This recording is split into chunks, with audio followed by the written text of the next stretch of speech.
here. I am horrible. I'm like, bleep, bleep, bleep, bleep, bleep, talk, talk, talk. And of course, now this is recording. Sorry, guys. Those of you who weren't here, talking about how I always forget to press record. All right, so today we are going to be talking about identifying good measurements.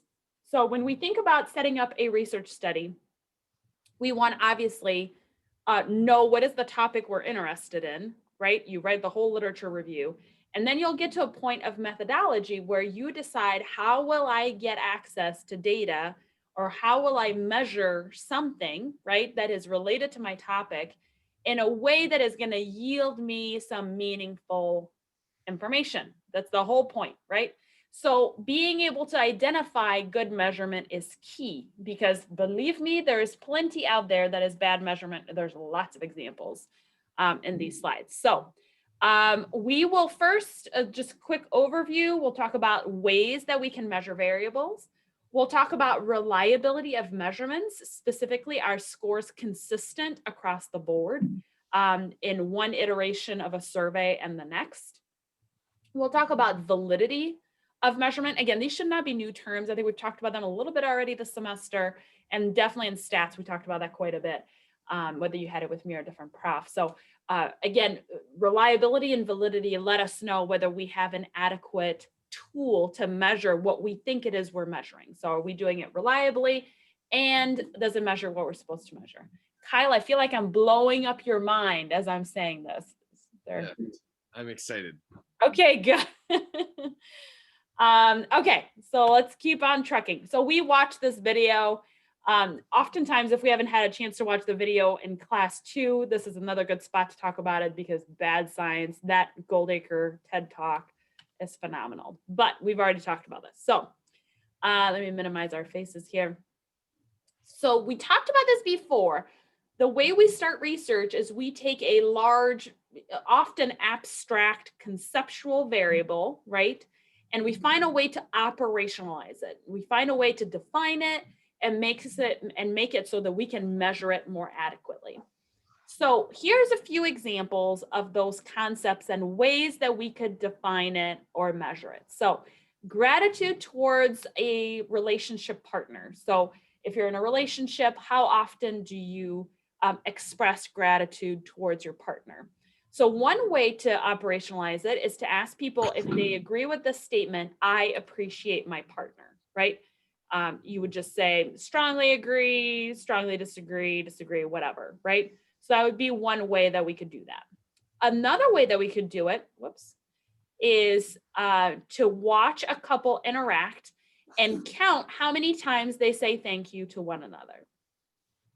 Okay, so let's think about that example for one. So do you think the results would be similar in terms of how frequently people say that they appreciate their partner versus viewing or observing? What do we think? Would that look the same? No. Why is that? Because I never walk up to people and say I appreciate you.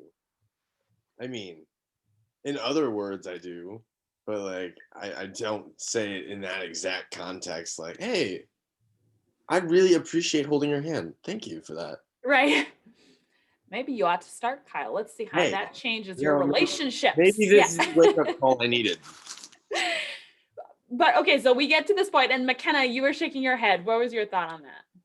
I mean, I just feel like I don't always like say what I'm appreciative for. Like I just express my appreciation differently. Right. So in terms of a self-report measure, right? If you're saying, do you agree with this statement? You might go, oh yeah, I totally appreciate them. In my heart, they matter to me a lot. But if somebody were to watch our interactions, maybe we're not outwardly verbal people who are like, thank you, no, thank you, no, thank you, right? Like that's not how you talk to one another. And so then an observer may mark, whoa, this relationship be in trouble because they are not saying thank you to one another. And yet, then the result of a self-report scale may be vastly different, okay? So 2 ways of defining that. All right, what about gender? So this is an example here. You could ask people to report on a survey what they identify in terms of their gender, Or you could also, in a phone interview, the researcher could just guess as to the person's gender based on the sound of their voice. One better than the other? Anyone that's raising a bit of a red flag, perhaps? I mean, my voice can fluctuate. You know, what if I start like a phone call with a voice crack? I'm like, hi. Yeah. Like, I mean, if they're just guessing, they could go differently. 100%, right? So just sidebar, don't ever guess or assume. Those are two bad words in research. We don't want to do either one of those. I've had a research student for a dissertation project. They were like, oh, this person just had 2 questions of missing data. So I just put what I thought they meant. I was like, what is happening? You're about to earn your PhD and you just made a gross violation. You fabricated data. Cannot do that. Well, but I'm pretty sure that's, oh, no. We're not going with pretty sure, or I assume, or I think, or I feel fairly confident. We're not going with any of those things, right? This happens all the time, right? Like as a society, we make assumptions, we project what we believe, what we think onto others so that it makes things easier to understand. It allows us to better grasp what's going on. In many ways, having those schemas or scripts or pre-existing thoughts can help us to simplify complex things. But when you're doing research, you cannot do that, okay? Don't make assumptions. And something like a voice, that's nope, we're not doing that. I was telling my other research class, this recently happened to me. I was standing with my brother. I think we were picking up takeout. I don't even know. This is COVID, you know, we're all masked and they're like, oh, are you guys celebrating your anniversary? And I'm like, that's disgusting. That's my brother. Why would you go and assume that? There's just no need to go there. Okay. All right. Let's look at I this. have a question. Like with the gender like study, it won't be difficult because like nowadays like you can change your gender. So how are you gonna collect the data with the gender? Or sometimes they might like be someone gender, but they prefer themselves like a different. That's an excellent point, Noella. I would say that there's problems in both of these columns because this is putting it in a binary way, and you're absolutely correct. That is not the way we would want to put that now. We'd want to provide some additional options. So that is also pushing people into boxes. In fact, I would say this first one's also problematic because, again, how are you self-anchoring? You know, one person may say, I strongly agree with this, but their strongly agree may look different than someone else's. So absolutely. Yep. Okay. So let's look at this example of wealth. So you could ask various people to report their income on various ranges, less than 20,000, between 20,000 and 50,000, and more than 50,000.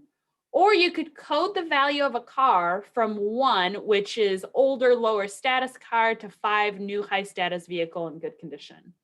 So if you're trying to understand wealth and you just, this one you base it on cars, this one you base it on income. Problems with that? I think problems will be with cars because some people prefer like older type cars and some people prefer new ones. So you can't really measure that if they like the type of like the old car, they might not tell you how much they have, how much worth they have. But if you measure by how much income or how much they had before they started working, I feel like you might get a sense of where they are. Absolutely. Yeah. And think there's some metropolis, if you think about New York City, people don't even own a car. Now, does that mean they're absurdly poor? They're like a zero? No, I would say that that really does not mean that. It just means that they live in a city and they have zero use for a car. They just use public transportation. Any issues that we're seeing in the ranges of income, the self-report?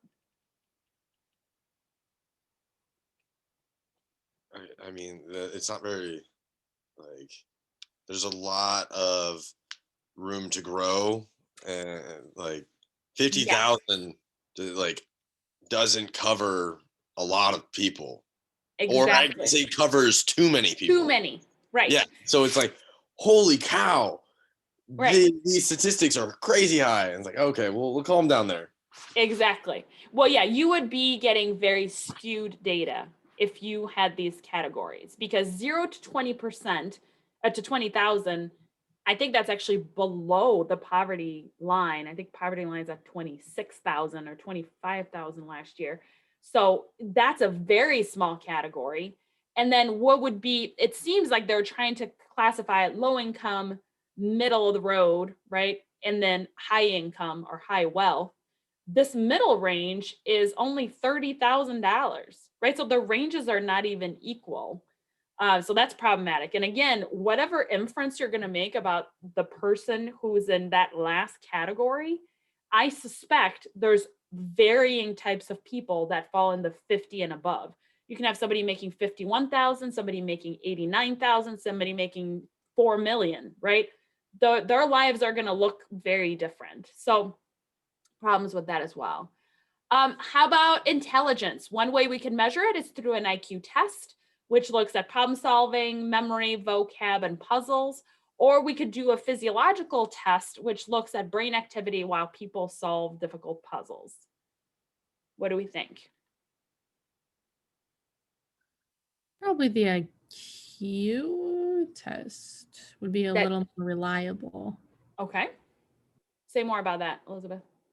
Well, I was thinking with so if you're gonna put them through puzzles, it might, well, I don't know, that could exist with taking the IQ test too, having to account for, you know, I forgot what it's called, but how they would perform under pressure versus being tested in, like, if they're gonna take the IQ, like an IQ test in the comfort and privacy of their own home, or yeah.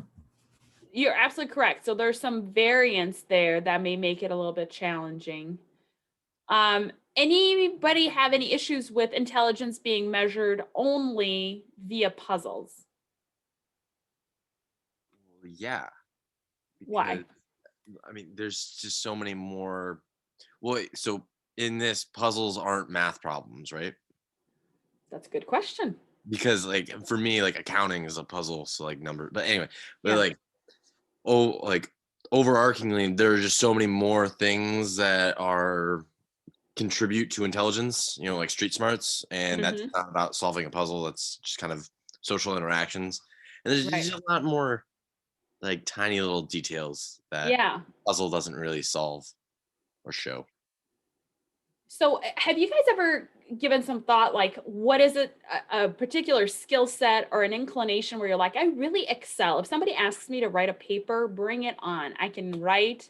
I do pretty well at it, right? Or others of you that are like, bring on the math. My brain computes mathematics far more easily, but you ask me to write a paper and I will stare at a blank screen for 2 hours, right? Have you guys kind of classified yourselves like this a little bit? Yeah. Yeah, so it's very common. Most of us are dominant in either verbal or nonverbal tasks. That's just how the world is, and very few are really would report that they feel both are equally challenging or equally simple. So when you decide you're going to record brain activity for somebody who is highly verbal, but you're doing a nonverbal task, different areas of the brain may light up, which you're then making different connections as to how intelligent they are based on how they're thinking and reasoning. So that could be problematic. Any issues with IQ testing? Like, do we feel like it's an adequate or accurate measure of intelligence? No. Why is that? Oh, okay. So the Mensa, can't people just train themselves to take the IQ test so they can just score really high on it? Like if you just specifically like study, you can basically just score highly. Well, the practice effect is definitely strong on that because it does not change. There's not usually multiple versions, especially if you're taking the same test. Yeah. Yes. It is also incredibly culturally dependent. So somebody may score very low if they are not native to an American culture. I think you guys all know I immigrated from, the faraway lands of Canada, not very far, but still cultural difference, right? And so some of the questions on the IQ test when I was in graduate school were one of the easier questions, like, who was the president during the Civil War? And I was like, what? I don't know that. I didn't know that. That was not part of anything that was ever taught to me. And getting a wrong answer there would have stacked and probably put me in a lower intellectual category or IQ score. But that is so culturally specific to people who have grown up in the United States who are speaking English, who, I mean, we can keep on tacking on how culturally specific it is. So again, there's some faultiness in that measurement as well. Okay. I think it was like as American from like middle school to high school and college, you like learn about history. So you're more familiar of history.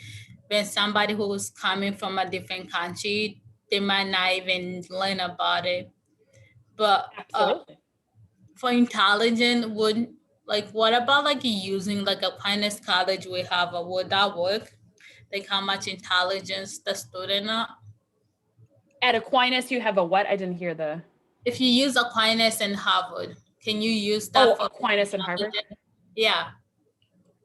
Can you use the IQ test on them, you mean, to measure Yeah, intelligence? like to like combine both and see which one is the highest IQ intelligence. I mean, obviously Aquinas, as long as we're on the same page about that. But yes, you certainly could. That could be part of your study. But in your research study, you would also need to include in your discussion a limitation section, which is that the IQ test is highly culturally dependent. And so if you have either university has a larger non-US citizen or non-US born population, that is going to lead to a skew in the data.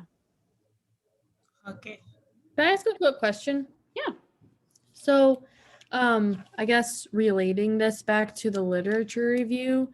So, with the fact that we're measuring gratitude towards one's relationship partner, would we have to choose basically what we're studying? So, like, I'm going to choose how wealth influences this, and then we write a paper about in the literature review what other people say about gratitude and wealth, and then go from there? Or are we including like gender, wealth, and intelligence and well-being into our study about gratitude towards one's relationship partner? So I want to make sure I'm understanding you, because this is just a table that's in your textbook that provides some insight on how you can measure things differently. You are not writing about these topics in your paper. Oh yeah. I just as like just an example, you know. So your study is going to have to look at the relationship between two variables. It can be something specific about your sample, so like a demographic variable, college student, young adults, or it could be about two aspects. So I think you guys were saying wealth and then COVID. So then you're looking at that instance. Is that what you mean? Yeah. So yes, that Yes? makes sense. Yep. Okay. Yeah, that makes sense. I was just looking at this, and I just wondered how integrative we have to be when we're looking at an example, like take, for example, gratitude towards one partner, like how integrative does our study need to be? So if this was your topic, how gratitude leads to longer lasting relationships, you would first have to define what does gratitude look like. And then you could talk about physical gratitude, verbal gratitude, gift giving as a sense of gratitude. Those would probably be your conceptual themes or categories. And then you would fill in articles that talk about how that is a way that relationships last longer. So if there's a lot of physical touch in a romantic relationship, that leads to longevity. And that is one way that one can, communicate their gratefulness. Okay. All right. Moving right along. So there's 3 common types of measurements that we see. There's self-report measures, which is paper, pencil tests, or it could be on the internet, right? If you're taking a survey online. It could be observational measures, which is where a researcher is observing a certain behavior within the sample. And so that's usually what is meant by qualitative studies, is that there's an active researcher that is measuring a particular behavior. And lastly, there's physiological measures, which would be measuring, let's say, how much sweat you have under a certain situation. Brain scans are a common one as well. But that's really more of a biological response that your body is having when faced with certain stimulus. Yeah, it could be heart rate also. Okay, so what do you think is best? Is there one that you're like, oh yeah, every time got to use this one? No.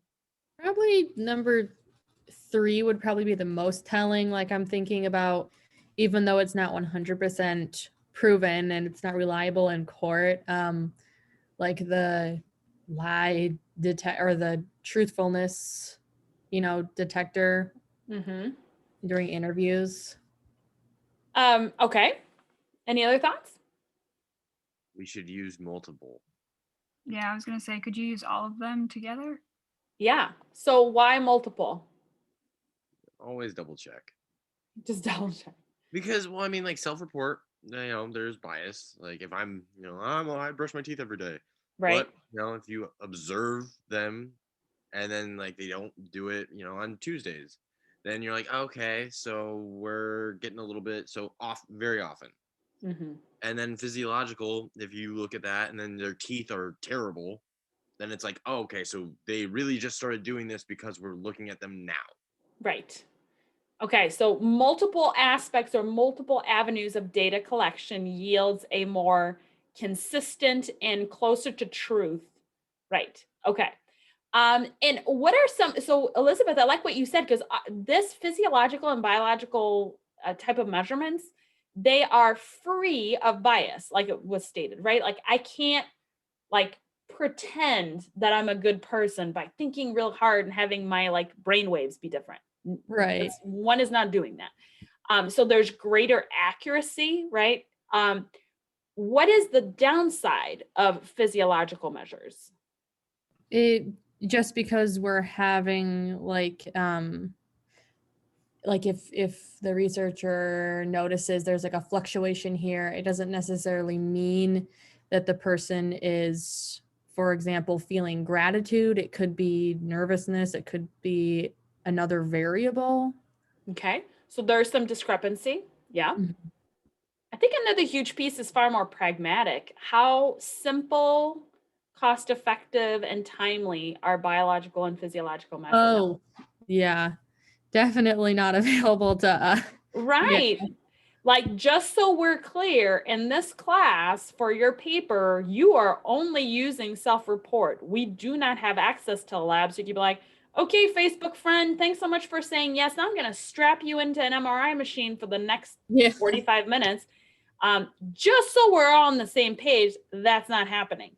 We are also not going to be measuring, wealth during COVID. You're not going to be watching them for 24 hours to see how much money they spent. Like we're not doing an observational measure. So for the paper, we are only doing self-report. So there are reasons why, despite, remember when we were talking about weighing the pros and cons of ethics?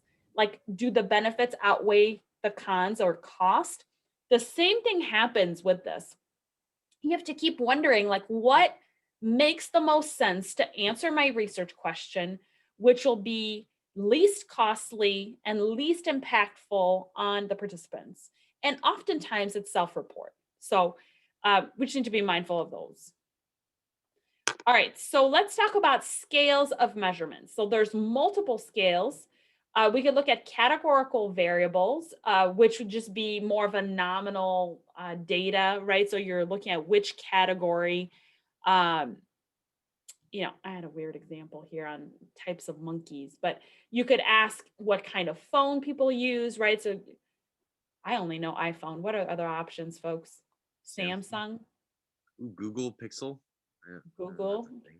I had one of my clients bust out one of those phones. I was like, oh, that's a weird phone. It was like maybe like half of maybe 2/3 of an iPhone.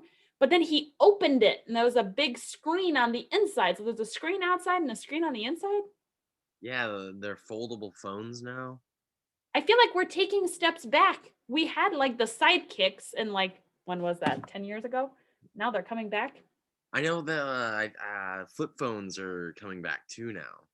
They are. Apparently, I fact check on that because Okay. I heard that from uncredible sources. Was it in, I don't think it was in your class, Kyle. I think this was 2 years ago. I was like, oh, let me use a very good example about skew. This is big dumb Dr. Woltel over here. And I'm in class with my stats students and I'm like, now raise your hand if you have an iPhone. In my brain, I was thinking the whole class is gonna, because I have a bias, I have an iPhone, therefore everybody on their planet, face the planet should have an iPhone. And so I was gonna explain skew and data, and out of my 15 students in the class, I think 5 students raised their hand. I was like, hello, did we hear my question? How many of you have iPhones? They're like, yeah, right here. I'm like, what do the rest of you have? I don't, this is surprising me now. What is going on? Okay, so now I'm curious again. Thumbs up or what, however you can do it in here. I don't think I can, whoops. I'm going backwards here. How many of you guys have non-iPhones, or Thumbs up. you don't have an iPhone? No. Wait a minute. Does this mean everybody else has an iPhone?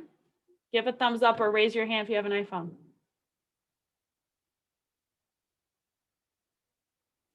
Did she just freeze for anybody else? No, that's me. I'm shocked. Are Am I the you only guys person see who- me? I'm not frozen, right? No, yeah, No. we see you. Okay. Sorry, Ashley. This is the class I should have asked the question to. Kyle, you're in a class on your own. Okay. See, this is restoring my faith in my critical and research thinking, because I felt like a fool when I was like, wait, what? How? No one else? Okay. Okay, so that is a categorical variable, right? So you can classify it. It's a nominal variable. Then you can look at quantitative data. And within quantitative data, that's measuring that has somehow meaningful numbers of some sort, right? So you can have ordinal, which means that you are ordering them in a specific order, obviously, ordinal. But the difference between each number is not meaningful. So coming in 4th versus 8th during a foot race or a marathon does not mean that I did 4 times better or twice better, whatever, than the person who came into 8th place. The difference is not meaningful in terms of numbers. It's just the order. Now, interval, there is a meaningful distance between each, but there's no absolute 0. So we have kind of a basement effect. You can't start at 0. So IQ score, for instance, you can't really start at 0. I think the lowest score you can get is like 40. Shoe size, you're not having a shoe size of 0, right? It starts at a higher point. So yes, the difference between 7 and an 8 is the same as between a 9 and a 10. So there's meaningful difference across, but you're not starting at 0. A ratio item is an exam question, again, or a specific measurement that can be like an exam question where there could be an absolute 0. It is possible on an exam to get 0 answers correct. Now, your textbook includes here height. I don't think there's a height of 0. That is very odd to me that they would include that. I would throw that up here with an interval ratio, but anyway, that's just neither here nor here. Okay, and now you get to see my squigglies from last class.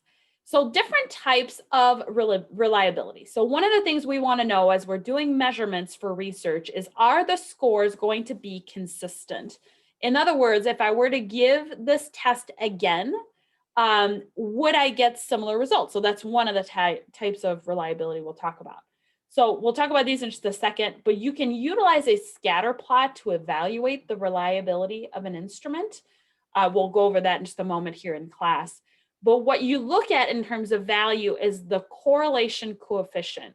So your R value tells you how reliable it is. And again, quick reminder, correlation coefficient, what is the range for that R score? -1 to 1. Yes, -1 to 1. So -1 shows a very strong negative correlation, meaning as one, right, depending on how you're looking at it, that might look different, but as one variable goes up, the other one goes down, right? That is a strong negative correlation. The closer you get to 1, that is a strong positive correlation, meaning as one variable goes up, the other one goes up as well. So that shows reliability. So again, if you're even looking at a score on a specific questionnaire, versus a score on another questionnaire that's been validated a lot, like it's the gold standard to measure, let's say, depression. You would want your instrument to have a strong correlation with this older instrument that's been well validated, because it shows, right? That's the last thing you want. One study shows he's highly depressed. The other one's like, he's schizophrenic, right? We don't want that. We want concordance. We want reliability in our data. So when you're looking at research articles, they will describe reliability in multiple ways. One of them may be through an R, the R correlation coefficient score between that test and another test that's of a similar content. Another one may be through test and retest reliability, meaning they gave the test once, gave it again during a period of time later, look how close they are. They may give you an R score also for an inter-rater reliability, meaning as a researcher, my responses had high levels of correlation with another researcher who was measuring at the same time. So we had strong inter-rater reliability.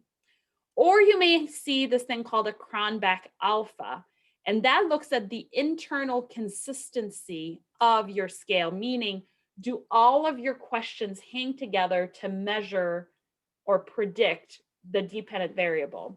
And it will be shown this way. It's this is the alpha, and usually anywhere above 0.6, 0.7, that's a strong internal validity score.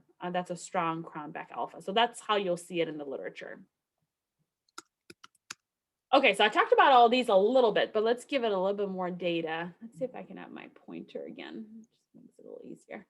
All right, so test retest reliability. That's giving a test to your participant at time 1, time 2, and time 3. And the idea is the results of that test should be fairly consistent.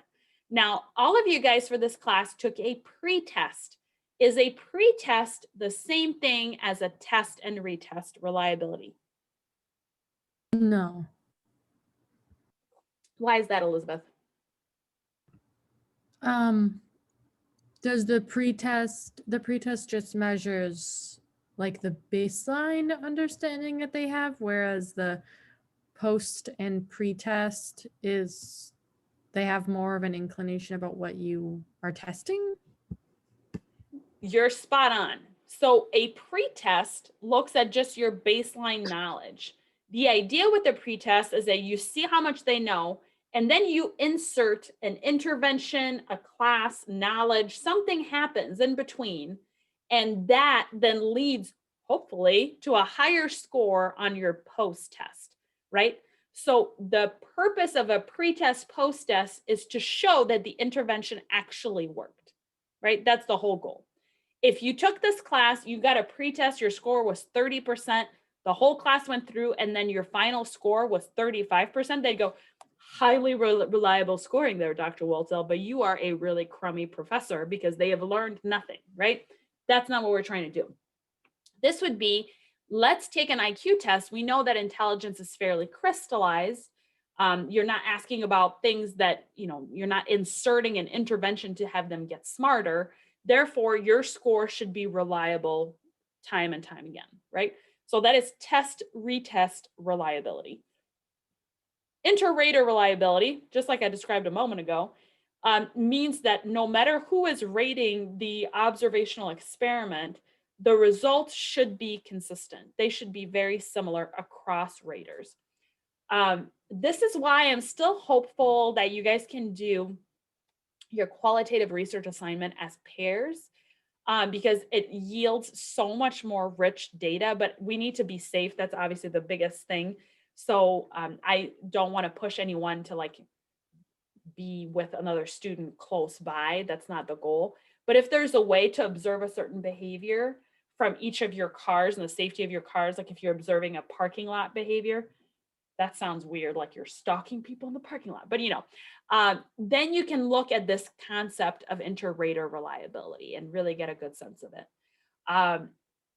But as you can imagine, unless you adequately define what it is you're measuring, there could be a lot of variability, right?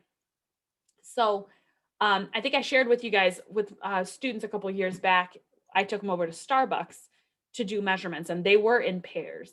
Well, because they didn't want to stand right next to each other, there's one person that stood kind of by the bakery area, and the other person stood by the barista by the espresso machine.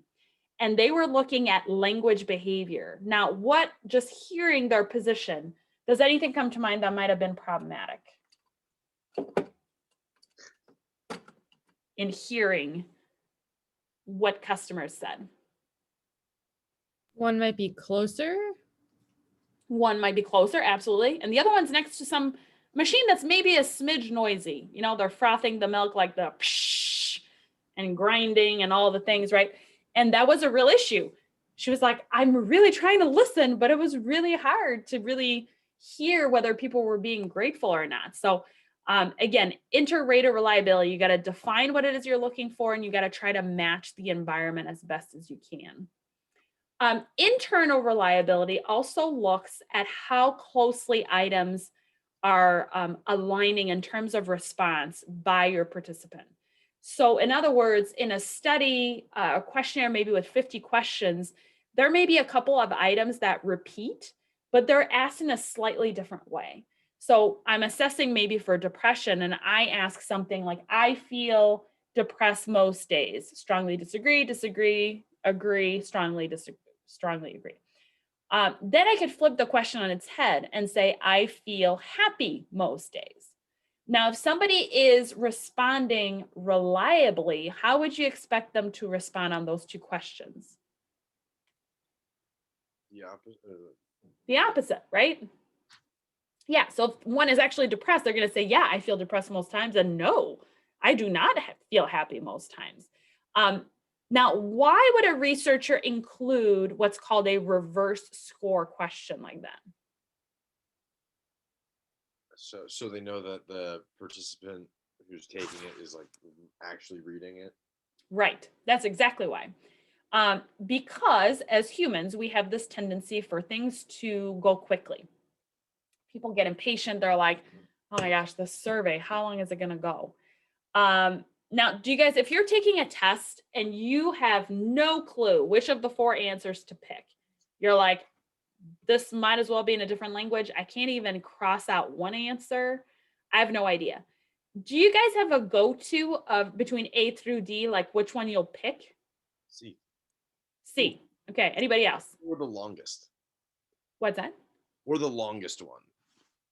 Or the longest one. Ooh, there's some One of metagaming my there. professors one time told me that if he writes out the exam, if there's a really super duper long one, he took the time to write it.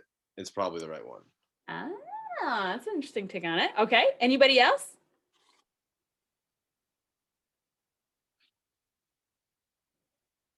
Christopher says B.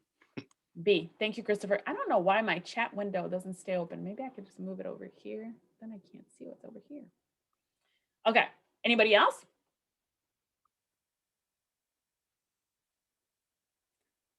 So I think we all have this like comfort, like, yeah, middle of the road. B and C is usually what most students say. Now I've had students also tell me, I'll pick whichever one hasn't been like chosen in a while.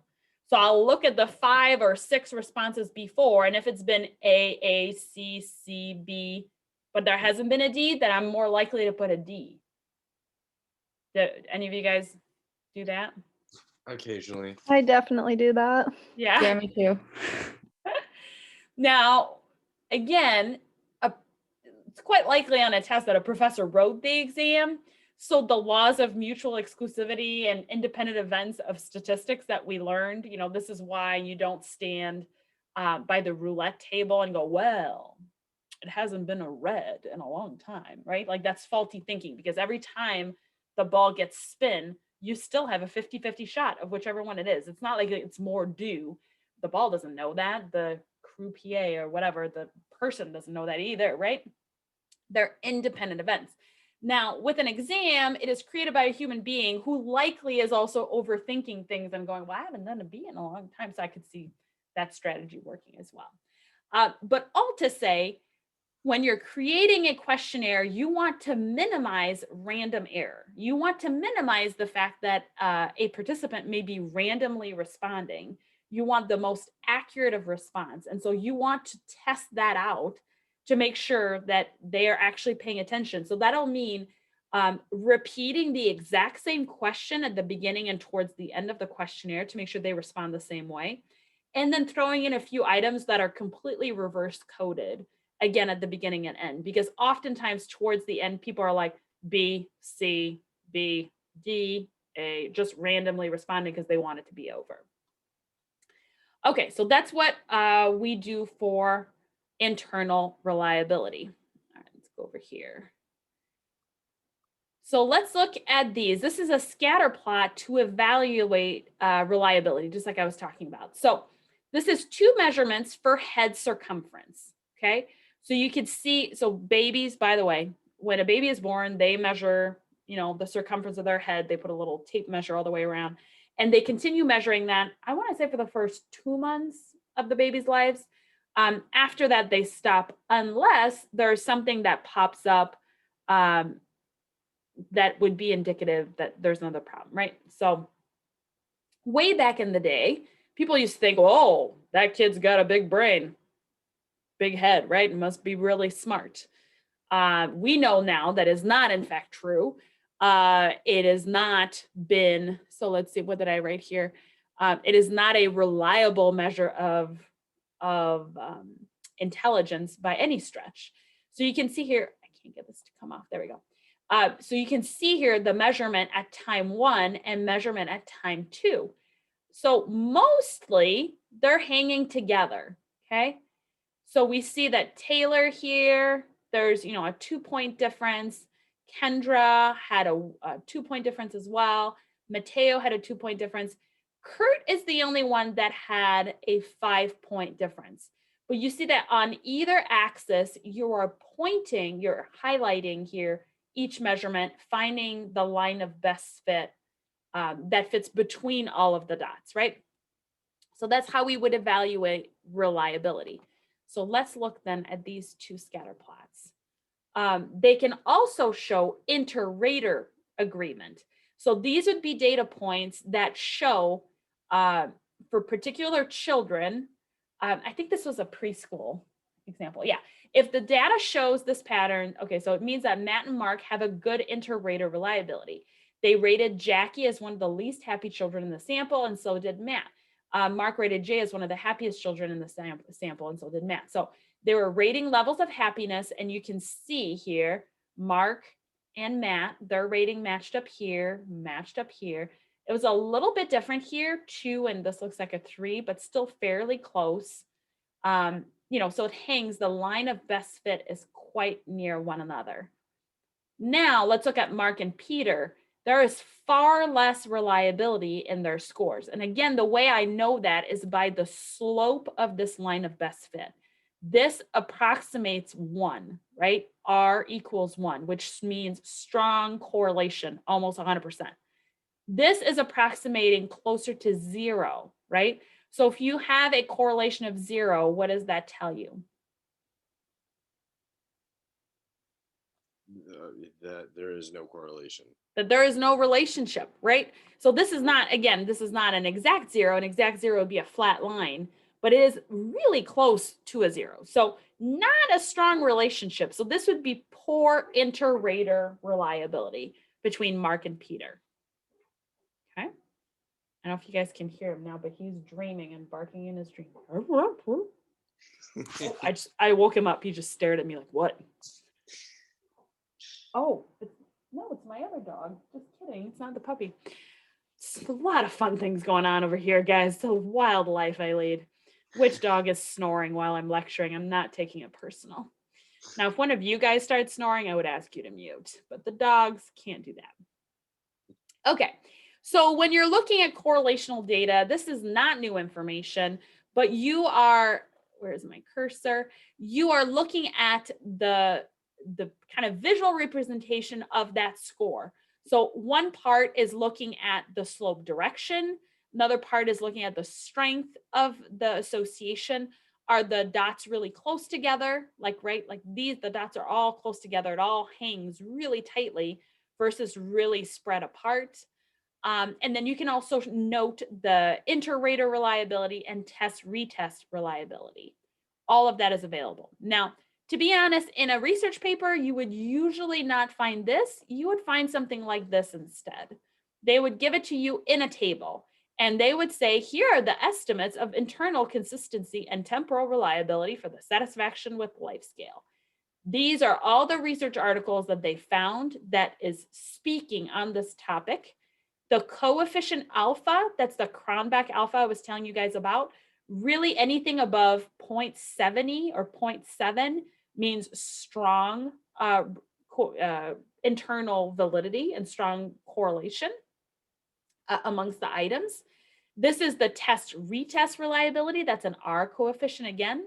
And then the temporal interval just shows you how long there was between the test and retest, because that could be indicative, right?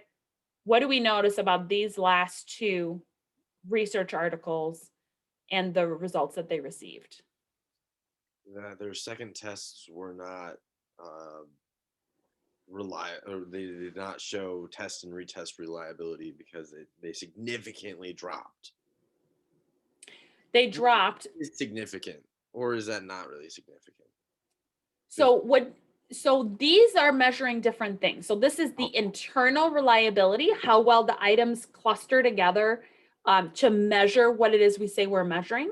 This is how closely aligned the test scores for participants were on test 1 versus test 2. Yeah, okay. So that's retest reliability. So you're correct. The last two are lower, but what might be a hypothesis as to why they're lower? Well, the bottom one, it would probably be because it took 4 years. Yes. So this is huge, right? This is another way researchers often manipulate data. They're like, we have the strongest test retest reliability because when our participants took the test and then they took it again 2 hours later, well, no duh, right? Like they probably still remember the items on there. So waiting 4 years, now you put that in context, this test retest reliability is not that bad considering 4 years of experience, right? Like if you're thinking about, let's use a car as a total. I mean, obviously this is for social sciences, but imagine a car and you're looking at the reliability of brakes now versus 4 years. That would be vastly different, right? Unless you got new brake pads. And again, I'm not a car person, so this analogy likely falls apart quite quickly. But that's another way to look at it. The longer the period of time in between measurements, the lower your test retest reliability is going to be. That's just how it goes. All right, let's look at this example. This is another fun one. Does it actually measure what you think it's measuring? So you want to look at face validity, especially for self-report measures. Is it obvious to your participants what it is you're asking, right? Because that's going to impact how they respond. Because we all have this desire to present ourselves as socially we want to be honest, good people. We want to be seen in a positive way. So does it actually, is it asking me questions that I'm not going to want to respond honestly because it's very clear what it's asking? Does it correlate, do my questions correlate with key behaviors? In other words, am I actually looking at what I think I'm looking at when I ask that question? Is there convergent and discriminant validity? So if somebody is scoring really, really high on an impulsivity scale, that they're highly impulsive, you would expect them to score really low, probably on an attention scale, right? People who are impulsive, make quick decisions, need more stimulus, tend to have lower levels of attention. So that would be a discriminant validity. You expect a high score on one to yield a lower score on the other one because it's an opposing concept. Convergent validity means two tests of impulsivity should converge. They should have similar scores. There should be strong reliability between them. Now, the relationship between reliability and validity is huge. Now, let's take these two examples so that you guys understand what I mean here. Measuring head circumference is reliable, right? Your scores are going to be similar over time, but it is not a valid measure of IQ. So in this instance, we have high reliability, low validity. If I am saying that the higher your head circumference is, the smarter you are, that is a faulty statement. It is not a valid assessment of intelligence. It is a reliable measure because you're going to get similar responses over time. Now, again, a broken scale might be incredibly reliable. Oh, goodness, every time I step on it, I'm seeing the lovely number, that whatever number it is you want to see on your scale, right? But if it's broken, it's not a valid measure of your weight, right? It just isn't. So this is another one that it is reliable, but not valid. Okay. So when you're going through, and I don't know why this got big somehow, but when you're looking at measurement validity, you've got to look at all these pieces. So first, is it internally valid? Is there a strong Cronbach alpha? Do the items hang together? If I'm asking about depression, I'm asking about mood, there's no random question about, I like bicycles. That has nothing to do with anything, right? Not a valid question. Does it have strong construct validity? So there's subjective ways to assess. You can look at face validity. Does it look like what you want to measure? Content validity. Does the measure contain all the parts of a theory that should be contained? Again, if I'm asking about depression, and I'm only asking about what's typically more like female type expression of depression, which will be sadness, eating change one way or the other, sleep change one way or the other, crying. But I don't ask about the pieces that are often seen about male expression of depression, which is extra, feeling more angry, impatient, lack of attention. If I'm not combining both of those, I'm leaving some of the content out. That's going to be poor validity in terms of the construct of depression. And then there's 3 empirical ways to assess validity. You can look at criterion validity. Does your measure actually correlate with a relevant outcome? Convergent, does a measure strongly associate with a measure of a similar construct? This was my example. 2 impulsivity scales should correlate with one another. And discriminant is, does your measure is less strongly associated with measures of dissimilar construct? Again, the idea of impulsivity and attention as an example. Which is maybe not the best of examples, but maybe more like depression and desire to skip and dance, or I'm not coming up with good ones for some reason. Statistical validity, that's just, was it statistically significant, right? The results show significance. And then external validity, right? Was there externally, were you able to test it out with another measure that has been shown to be valid in the academic community? And so then strong convergence there shows that it is in fact a valid instrument. It is at this spot in the construct validity that we look at reliability.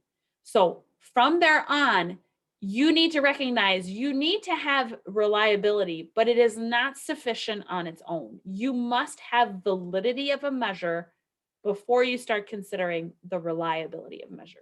Think of the scale example, right? A scale can be reliable, but if it's busted, it's not valid. So how do you get consistent scores over time? A few different ways. You can do test-retest reliability, inter-rater reliability, or internal reliability. We covered all of these, again, a fair amount. Okay, this will be a handy dandy slide for you guys to keep track of as we think about the exam.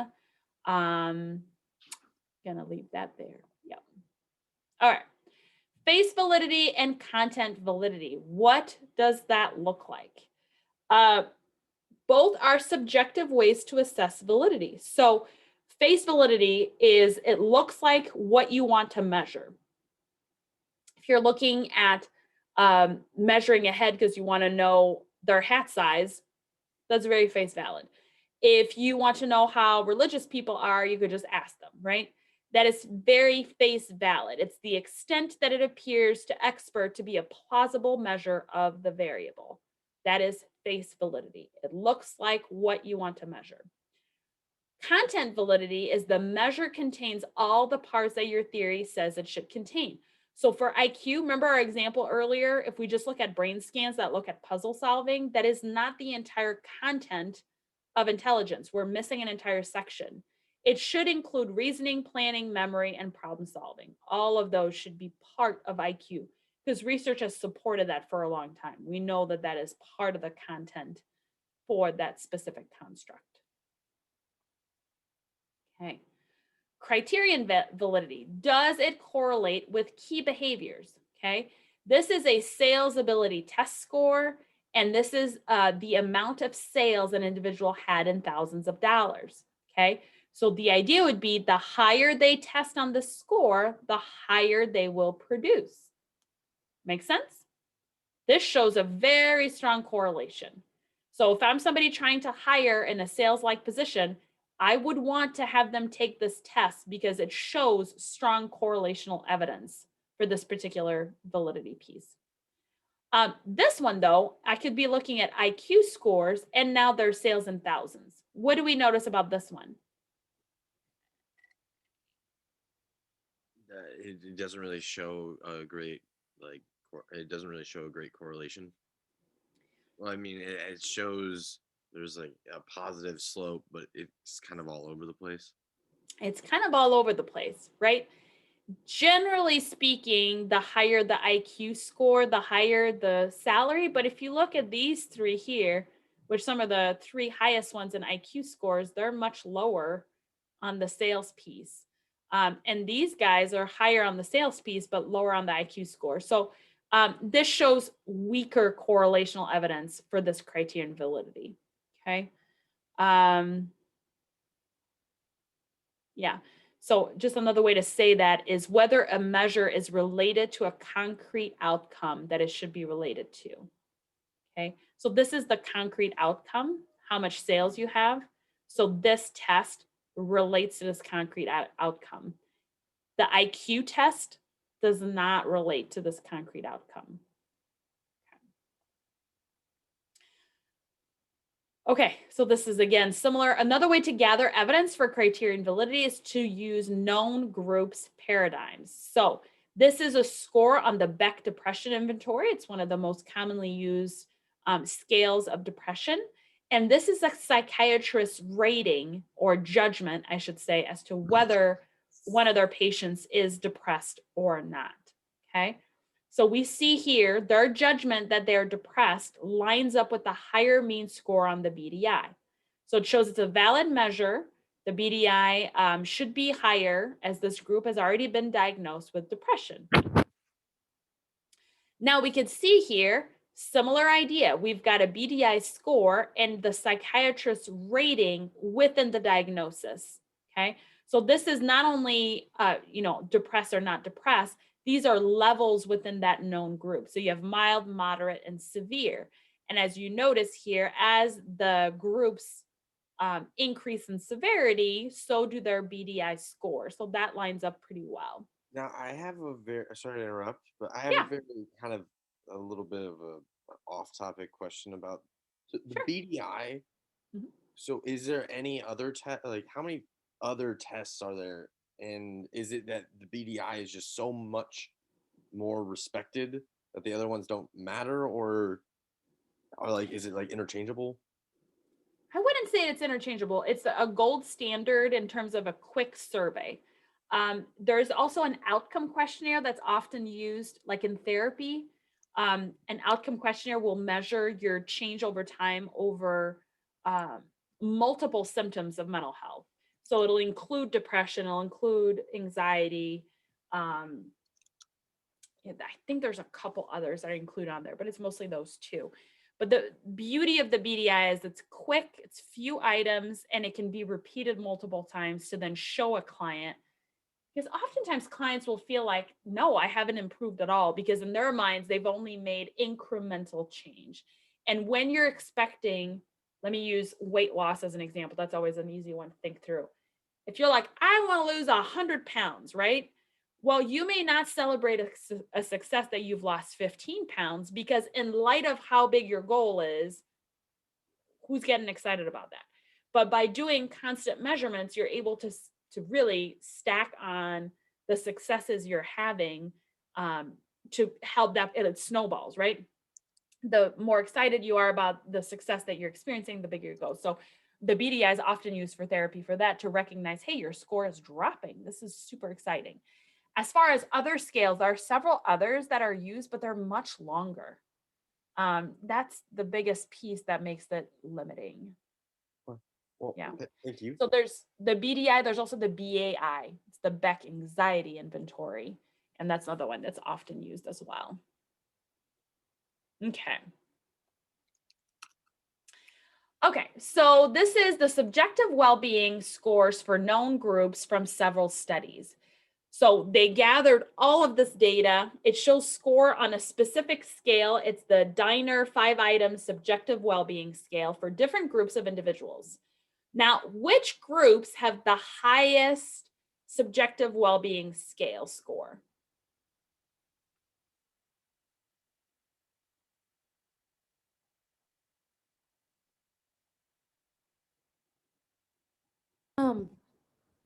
What does the what does the N, M, and S? Okay, so to remember for the statistics, N Yeah. is your sample size, M is mean, SD is standard deviation. So which Okay. one has the largest or highest score for the subjective well-being scale? Which group?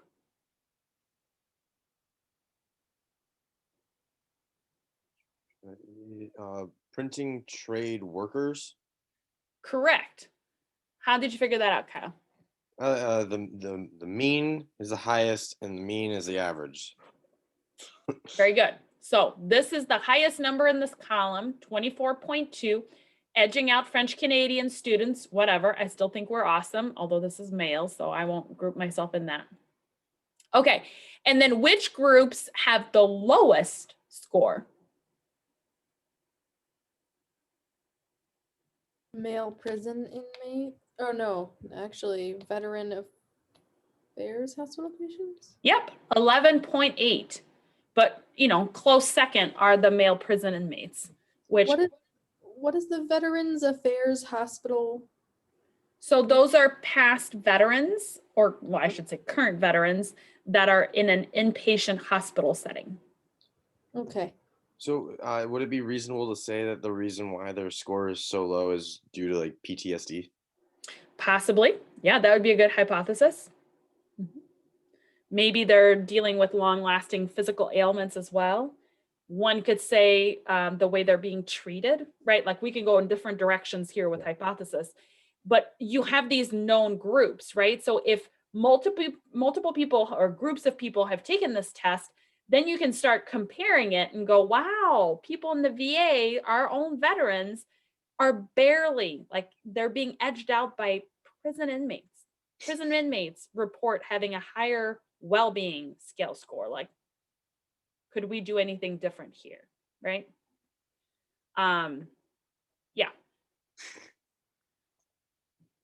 Okay, convergent validity and discriminant validity. Does the pattern make sense? And of course, my slide doesn't make much sense because for some reason my titles got all screwy. All right, so let's look at this. So this is, we have here the BDI total score compared with the Center for Epidemiologic Studies depression scale. So this would be another one of those scales, Kylie, you're asking. It's just a much longer one. So the two are converging. They're two scales of depression, and note how the scores line up almost perfectly. Like they're highly convergent. So scores on one are highly correlated with scores on the other. They converge together. Now, discriminant validity looks at items that are in opposition, right? So you expect a high score on one to be a low score on the other. So this is, again, the Beck Depression Inventory total score with your physical health score. Let's see if there's something more I want to say about physical health. I think just your overall physical health. So the highest level of physical health is experienced at the lowest level score of the BDI, right? Which kind of makes sense. You're going to be feeling physically better if you're not significantly depressed. Okay. So overall, this slope is going downward.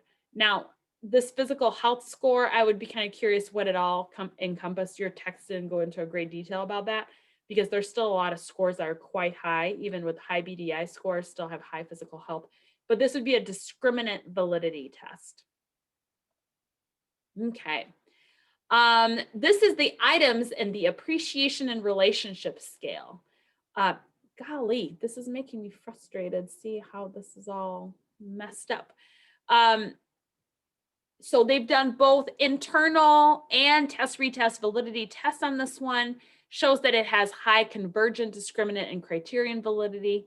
And people who are more appreciative of their partners, like we talked about before, were more likely to stay together after a 9-month follow-up. So that, I mean, something to be said. So you can see here some of the items. I tell my partner often that he or she is the best. Sometimes I don't really acknowledge or treat my partner like he or she is someone special. So notice this is a reverse scored item. So this goes back to what we talked about. You throw those in there to make sure that they're responding honestly and reliably. I'm sometimes struck with a sense of awe and wonder when I think about my partner being in my life. Aw, so sweet. Okay. So those are some of those items that show that it is a strong, reliable, and valid instrument. Now, again, what is the relationship between reliability and validity? The validity of a measure is not the same as its reliability. A measure can be less valid than it is reliable, like we talked about with our broken scale example, but it cannot be more valid than it is reliable. So claim to be measuring the IQ, but you don't have any internal reliability, okay? Reliability is necessary, but not sufficient for validity. This is almost of like every square is a rectangle, but a rectangle isn't a square, that kind of thinking. Think about it that same way. So an instrument has to be valid, but again, the fact that it's reliable does not mean it's valid, does not fly, go back to that way. Again, reliability is how well a measure correlates with itself. Validity, how well a measure is associated with something else. So if a measure doesn't even correlate with itself, how can it be correlated to other variables, right? If it's so poorly reliable, how can it go outwards? But again, reliability is necessary for validity, but it is not sufficient. You cannot only have reliability to then have validity within it. Again, broken scale. That's the biggest example on that one. All right. Questions about all of this? First of all, a lot to take in. That's a lot to take in. I know. I feel like this class is meaty. We will go through reliability and validity multiple times in this class. Know that for this first exam, you will need to know what is the difference between some of the different validities and reliabilities. Again, you don't need to memorize it by heart because you're taking the class online. But having an understanding as to what is what will be very helpful. Which chapters are those in the book? Would that be like 1 through 3? Let me pull up our syllabus real quick here. Maybe not super quick because I didn't have it open. There It's okay.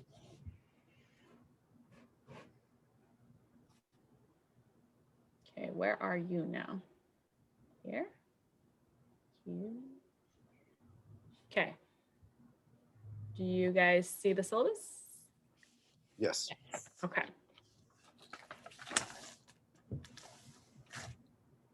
Right here. So this is good measurement, chapter 5. So chapter 5. Yeah, I could have also just done this. I don't know why I didn't, but. So we will be Page going 117. I don't know why I'm doing, you can't see. Page 117 through 147. So for thank you. And then for the first exam, would we be having to look at like chapters 1 through 5? 1 through 6, because next week's info. So let's talk about that real quick, because since we have this up. Next week, we're going to do surveys and observations, and that's when I'll introduce the qualitative research. I'll just do the first introduction, then we'll talk about it again at week 7. So this is the change in schedule, remember? So week 6 is the exam. It'll cover chapters 1 through 6, not chapter 1 through 7. Chapter 7 is sampling, so I don't know why that says that. 1 through 6, and then the week after the exam, we will cover sampling, which is chapter 7. And then the week after that is when you do the qualitative research. Okay. And the exam is on technically Wednesday, the 24th, which would be Yep. like the 6th. Wednesday the 24th. So yeah, it's week 6. Okay. And then I always ask this. I'm so sorry. I just so what we're looking out for right now is just going over the chapters and preparing for the second article review. Yes, so that's what I was going to talk about. So you guys right now, what you need to be doing for next week, all of you have your topics already. So we are done with this section, research topics due in class. All of you guys have found a group. So for next week, you need to start gathering your research articles because the reference page is coming up. Now I know you're probably like, it's coming up in like 3 weeks. Why do I care about that? Well, because the introduction is due the following week. So I really want you guys to get going on this so that you're not writing an entire paper the night before. I know what college is like. It's not that far back in my rearview mirror.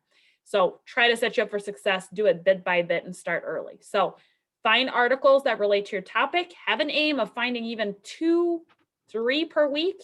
You'll be on track. 2, 3, even if you could get that done by the end of this week, that'd be great. And then for next week, yes, there's article critique number 2 is due by the end of next week. So assignments are always due by the end of our class time. So it'll be next week, the 17th by midnight. Okay. So not by 1 p.m. It's gonna. Oh wait. So Our class is at 1. I just allow you guys to submit it till that evening. okay, perfect. Yeah. Thank you. No problem. And then the week after that, we'll have our exam. And there is no lecture that day. It is just the exam. Okay. So what we'll do, and I'll remind you guys again next week, but we will come together as a class. I will introduce the exam. I will highlight again my phone number so you guys can shoot me a text if you have a question. The same kind of question you would ask in class, I'll be able to answer just via phone. Yeah, we'll go from there. Okay, sounds good. All right. Any other questions I can help out with? Okay, so I had a question on reliability and validity. Yep.